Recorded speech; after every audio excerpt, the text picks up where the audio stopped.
Kabupaten Saburai Jua, Nusa Tenggara Timur belakangan menjadi buah bibir. Pasalnya, sang bupati terpilih, Orien P. Riwukore, disebut-sebut masih memegang paspor sebagai warga negara Amerika Serikat. Riuh pun tak terhindarkan. Siapa kecolongan? Bisakah kemenangan Orien dibatalkan? Benarkah Orien yang dijagokan partai penguasa adalah WNA asal negeri Paman Sam? Saya Ken Ane, Anda menyaksikan Cover Story One. Geger, WNA menang pilkada.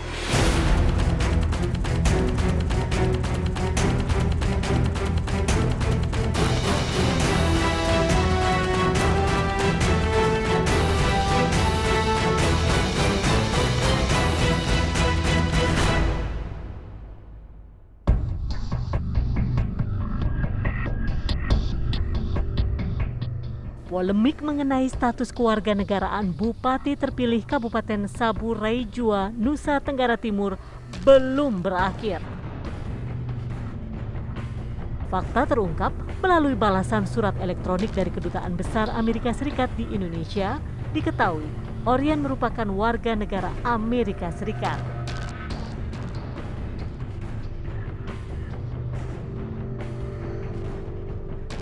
Desas-desus soal status kewarganegaraan Orien sejatinya tak sekonyong-konyong muncul ke permukaan.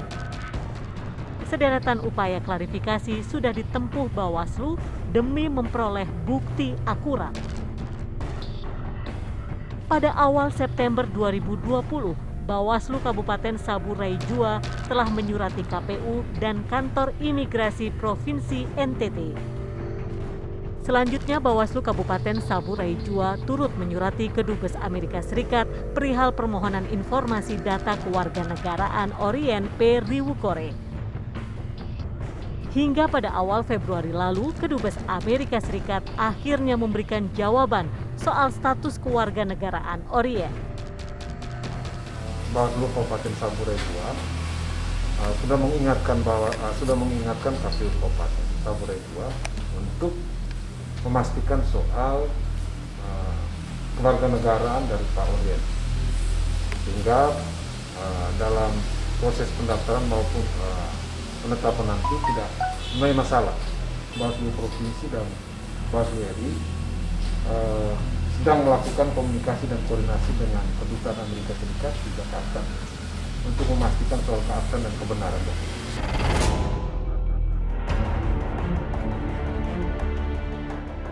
Kendati sejumlah data dan fakta sudah tersaji, sang bupati terpilih punya argumen berbeda. Orien bersikukuh bahwa hingga kini dirinya masih berkebangsaan Indonesia. Benarkah? Kalau mengenai warga negara itu apa sudah ada yang ngurus ya, prosesnya begitu. Ya saya minta maaf, hanya saya rencana calonkan sebagai Saburai Jua karena hanya sesuai dengan amanat orang tua. Ya, kalau Bapak sendiri statusnya memang warga negara Amerika Serikat atau menurut seperti saya apa, Pak? bukan. Saya warga negara Indonesia. Bukan Anda juga, Bapak? Bukan. Saya warga negara Indonesia. Warga negara Indonesia, Bapak. Kok bisa juga Bapak punya paspor Indonesia? Iya, saya kan masih WNI, mengatakan begitu. Kok bisa, Pak? Bukankah Bapak punya paspor Amerika? Saya lacak lagi. Apakah Bapak melakukan pelepasan kewarganegaraan? Tidak. Jadi yang bersangkutan tidak melakukan permohonan ke Menteri Hukum dan HAM untuk melepaskan kewarganegaraan Indonesia. Pengakuan Orien pun seolah dikuatkan dengan hasil verifikasi dan klarifikasi kependudukan KPUD NTT yang menyatakan benar bahwa Orien P. Riwukore warga negara Indonesia, sebagaimana alamat yang tertera dalam KTP elektronik saat mendaftar sebagai calon kepala daerah. Kalau ditanya kewarganegaraan, yang kami sampaikan adalah proses yang dilaksanakan pada tahap pencalonan dan itu dinyatakan sebagai penduduk dengan KTP elektronik yang dikeluarkan oleh Disduk Capil Kota Kupang.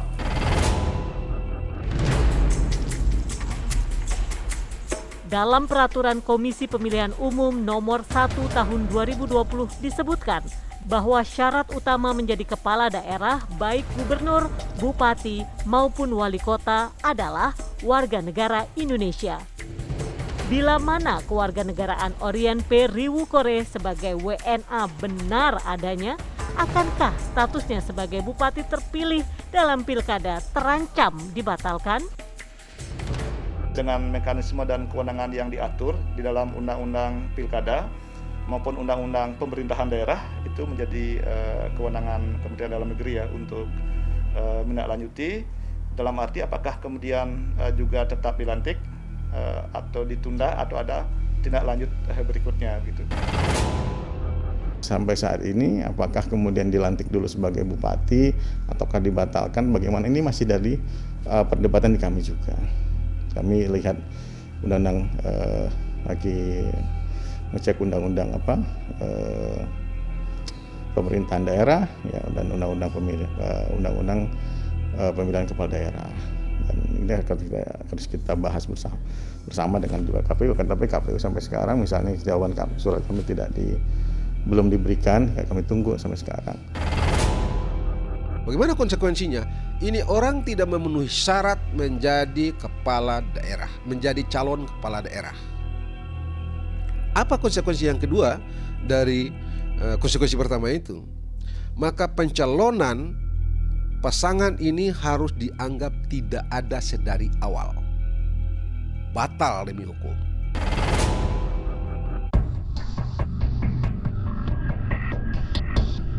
Kemelut penetapan Bupati Sabu Raijua, Nusa Tenggara Timur, Orien Patriot Riwukore yang diduga masih berkewarganegaraan Amerika Serikat akhirnya memicu lawan politiknya dalam pilkada, yakni Takem Raja Pono Herman Hegi Raja Haba melayangkan gugatan.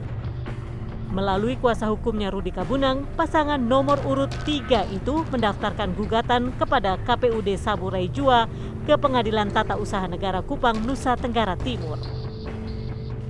Yang menjadi permohonan kami di dalam gugatan ini adalah agar Majelis Hakim memutuskan menyatakan penetapan Bupati terpilih oleh KPU Sabu Raijua dinyatakan batal dan memerintahkan termohon dalam hal ini KPU untuk mencabut penetapan tersebut. Rupanya tak sekedar menyoal identitas kependudukan Orien yang menjadi sorotan. Nominal harta kekayaan sang bupati terpilih pun tak kalah menarik untuk dikulik.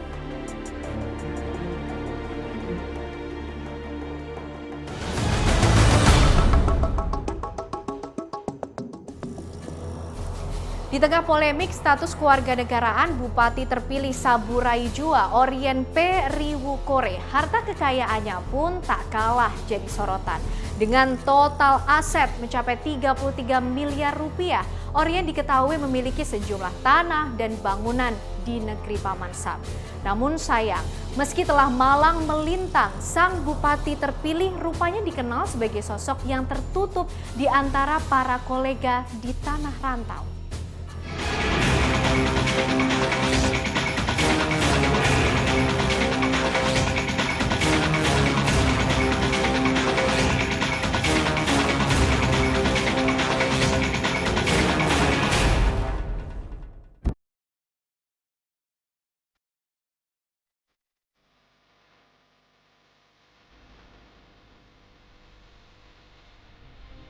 Bupati terpilih Sabu Raijua Orien P. Riwukore tengah menjadi buah bibir usai Bawaslu mengungkap identitas kependudukannya sebagai warga negara Amerika Serikat. Dilansir dari portal resmi KPU, Orien yang lahir di Kupang ini adalah seorang lulusan sarjana ilmu administrasi niaga. Ia pernah menjabat sebagai manajer dan beberapa posisi penting baik di Indonesia maupun di Amerika Serikat. Bahkan selama bekerja di Amerika Serikat, ia mendapatkan 2 kali penghargaan sebagai Employee of the Year di Los Angeles Telecommunication pada tahun 2000 dan di perusahaan Wave Communication pada tahun 2003. Saya juga menanyakan ke beliau, Pak Orin itu betul mengakui pernah punya paspor Amerika. Kemudian saya tanya, kok bisa Bapak punya paspor Amerika? Ya, saya dulu diberi karena bekerja di unit pentingnya di Amerika, bahwa untuk bisa masuk ke sana harus punya paspor. Maka saya diberi.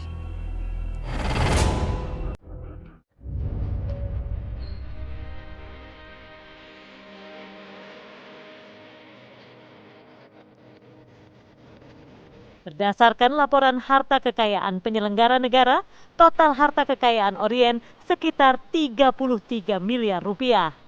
Di Indonesia, Orien tercatat memiliki sejumlah tanah dan bangunan, di antaranya berupa tanah warisan senilai 500 juta, 1,1 miliar rupiah, 1,2 miliar rupiah, dan 1,4 miliar rupiah di Kota Kupang, Nusa Tenggara Timur.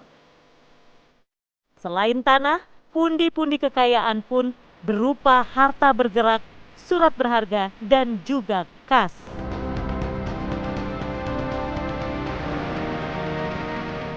Orien nyatanya justru memiliki aset yang jauh lebih fantastis di negeri Paman Sam, Amerika Serikat. Di antaranya tanah dan bangunan seluas 20.000 meter persegi di Montgomery, Alabama, senilai 7 miliar rupiah. Tanah dan bangunan di Silkvine Drive, Winchester, California, senilai 11,2 miliar rupiah, dan di Benford, La Mesa, California, senilai 12,9 miliar rupiah.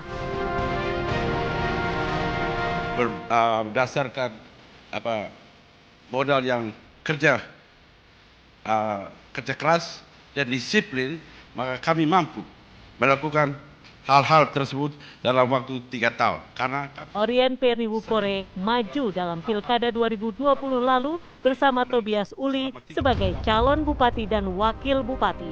Mereka merupakan pasangan calon nomor urut 2 yang diusung PDI Perjuangan dan Partai Demokrat. Keduanya lolos sebagai bupati dan wakil bupati terpilih. Lantas, jika fakta soal kewarganegaraan Orien terbongkar, siapakah yang sebenarnya kecolongan? Parpol pengusung atau lembaga penyelenggara pemilu?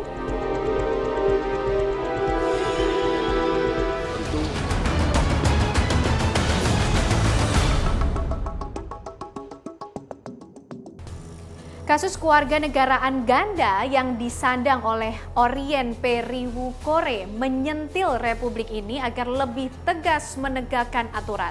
Sistem administrasi kependudukan yang dijalankan dinilai masih menyisakan sejumlah celah. Lubang ini pun berpotensi melanggengkan kepemilikan kewarganegaraan ganda demi kepentingan pribadi.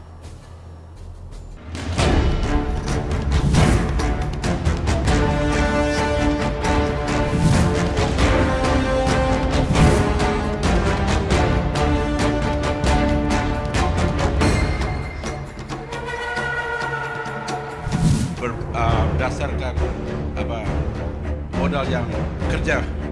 Bola panas kasus dugaan kewarganegaraan ganda yang disandang Bupati Sabu Rai Jua terpilih Orien P. Riwukore menyasar ke berbagai penjuru.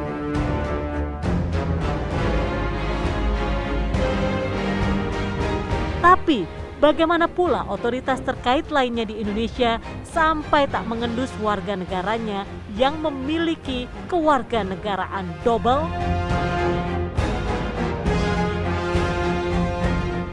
Tidak ada organ lain yang diberikan kewenangan oleh oleh undang-undang untuk menyelenggarakan pemilu pilkada, termasuk dalam kewenangan penyelenggaraan pilkada itu mengecek seluruh administrasi pencalonan, administrasi diri dan lain-lain.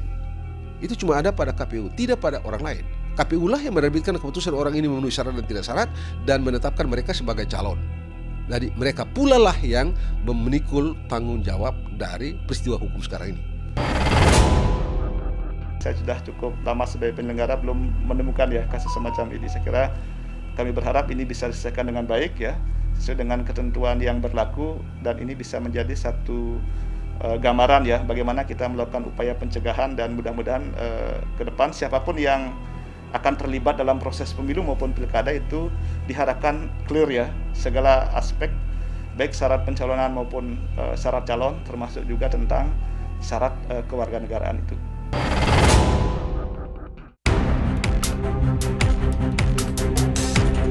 Sementara pertanyaan tak kalah menggelitik mengemuka saat menyoal para penyokong Orien di pilkada lalu.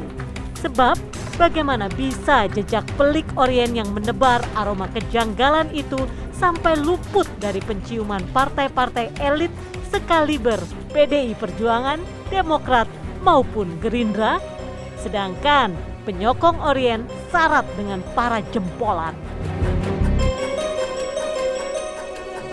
Memang sistem kita yang saya katakan belum sempurna. Jadi ini kebetulan adalah kasusnya beliau sebagai calon bupati. Sebenarnya ini menunjuk pada banyaknya masalah, banyaknya kasus yang terjadi menyangkut status kewarganegaraan orang Indonesia. Jadi ke-WNI-an kita ini masalah. Ini kebetulan karena ada masalah politik. Lah yang tidak, sebenarnya soalnya juga sama juga. Maka harus ada perbaikan yang menyeluruh itu. Alat dan perangkat Partai Demokrat ini terbatas. Tetapi pemerintah memiliki alat dan perangkat yang tentu memadai untuk mendeteksi. Kenapa pada waktu verifikasi kok tidak sampai kepada persoalan-persoalan status kewarganegaraan misalkan.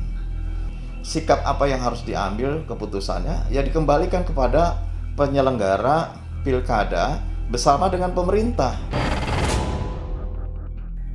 Partai Gerindra dari awal sudah percaya kepada KPU dan Bawaslu, juga Dukcapil. Mereka melakukan verifikasi semua persyaratan calon, mereka sudah verifikasi dengan benar dan sudah dinyatakan lolos sebagai calon bupati, dan hasilnya rakyat sudah pilih. Ya kira-kira itu tidak ada masalah dalam demokrasi.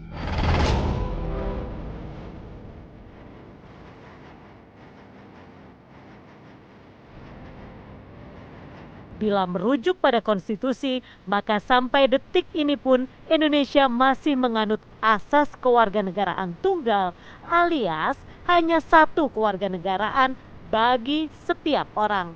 Selain itu, seorang WNI yang selama 5 tahun berada di luar negeri yang tidak pernah melapor ke perwakilan Indonesia yang berada di negara setempat, maka WNI bersangkutan disebut berpeluang kehilangan kewarganegaraannya. Meski begitu, untuk memutuskan seseorang kehilangan kewarganegaraannya juga tak sederhana. Patut dicermati bila bola panas itu tampaknya kembali mengarah ke pemangku kepentingan.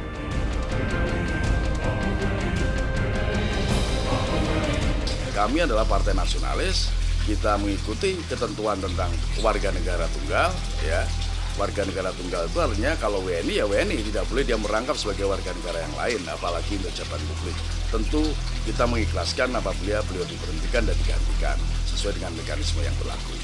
Nah, diberhentikan ini tentu lewat putusan pengadilan yang bersifat kekuatan hukum tetap. Itu pun nanti masih ada proses panjang lagi, penggantiannya melalui mekanisme dewan, ada persetujuan dari menteri dan seterusnya. Kami menunggu keputusan pemerintah saja, karena semua sudah dijalankan, verifikasi sah gitu ya, verifikasi sah, dan tentu selebihnya diserahkan kepada pengambilan keputusan di pemerintah. Nah, secara sistem yang bersangkutan itu belum pernah dikeluarkan dari sistem informasi administrasi kependudukan sebagai WNI. Dalam ketatanegaraan kita, administrasi kependudukan itu ada di hilir. Hulunya adalah kewarganegaraan. Maka nanti kita akan menunggu dan mendapatkan informasi dari Kementerian Hukum dan HAM. Kalau Kementerian Hukum dan HAM berdasarkan kajian akademik yang objektif dan adil nanti menetapkan sebagai WNA, maka administrasi kependudukannya, KTP-nya, kartu keluarganya kita cabut. Tetapi kalau Kementerian Hukum dan HAM menetapkan Pak Orin ini sebagai WNI, maka kartu keluarganya, KTP-nya, dan data kependudukannya tetap berlaku.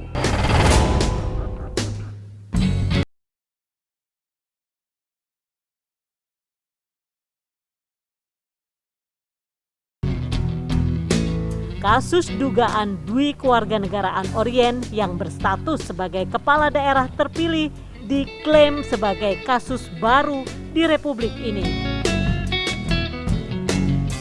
Bukan tidak mungkin celah seperti ini rentan dimanfaatkan pihak-pihak yang mengincar keuntungan pribadi ketimbang niat tulus membangun Ibu Pertiwi.